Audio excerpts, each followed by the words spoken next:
नमस्कार, मी Gautam Kamble. GK news मराठीमध्ये आपलं सर्वांचं स्वागत. तुम्ही पाहत आहात मराठवाड्याच्या कुशीतलं जीके न्यूज मराठी. आता घेऊ विविध क्षेत्रातील राजकीय, सामाजिक, आर्थिक, कृषी आणि क्रीडा व तसेच शैक्षणिक विषयी घडामोडींचा आढावा. चला तर वळूया पुढील बातमीकडे.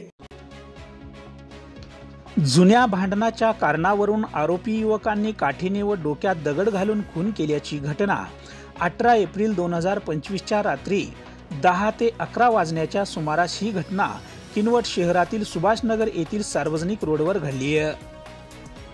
या घटनेची किनवट शहरात चांगलीच खळबळ उडाली असून सुभाषनगर येथील रहिवासी मयत समीर इब्राहिम शाह शेख वय 26 वर्ष व आरोपी सलमान खान रशीद खान पठाण वय 29 वर्षे यांच्यात मागील काळात कुठल्या तरी कारणावरून भांडण झाले होते.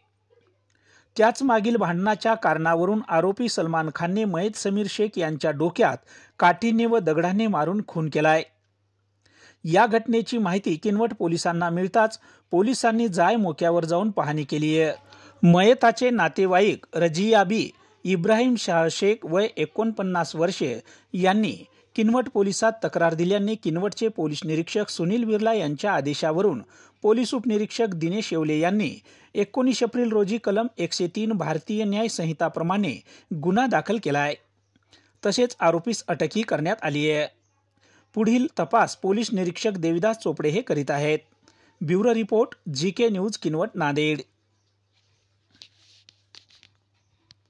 तुम्ही पाहत आहात महाराष्ट्राच्या कुशीतलं जीके न्यूज मराठी. सात जनतेची, भूमी महाराष्ट्राची.